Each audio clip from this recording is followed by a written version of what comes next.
mga artista na nalungkot at naiyak sa end love story ng Kim C.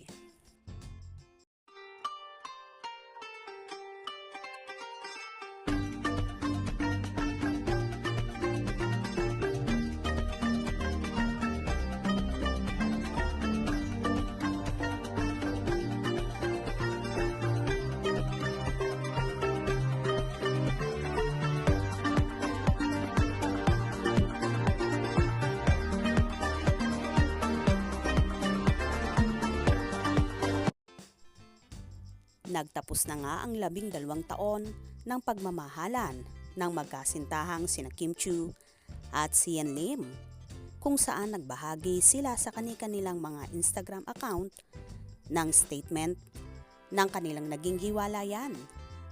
Sobrang daming nalulungkot sa balitang ito, kaya naman hindi mapigilan ng kapwa artista ni Kimi na masad din sa mga pangyayaring yon na hindi rin nila akalain.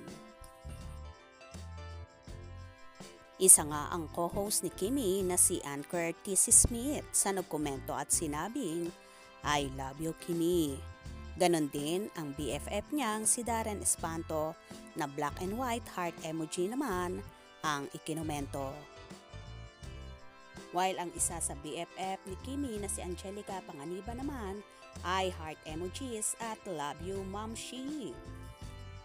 Ang amiga ni Kim na si Melay Cantiveros ay napasabi ng love you, miga, hug tight.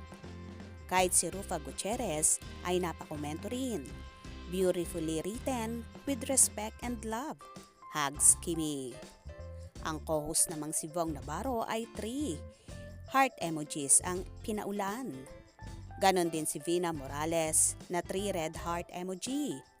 At kay Cherry Pie Pikachu naman ay 3 red heart emoji at praying emoji.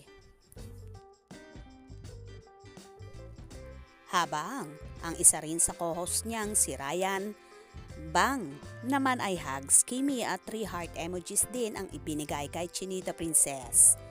While si Darla Solar naman ay hugs, miga. At si Kalad Karen naman ay I love you, sis, with heart emoji, hugs. Kay Miss Isa Calzado naman ay 3 red heart emojis. Marami pang nagpaabot ng komento kay Kimi na umabot na nga sa 22,519 comments ang naturang post na yon ni Chinita Princess. Sobrang nakakalungkot nga ang mga pangyayaring ito sa lovebirds na hindi talaga akalain ng lahat, pero wala tayong magagawa dahil hindi naman natin kayang kontrolin ang mga magaganap ngayon, bukas at sa mga hinaharap pang panahon. Anyway, naway magkaroon sila pareho ng peace of mind at makamove forward ng maayos at mag-heal ang mga sugat sa mga puso nila sa lalong madaling panahon. Kaya naman tumutok at wag na wag pahuhuli sa mga maiinit na kaganapan. Anong inyong magiging reaction sa video ito? Comment below.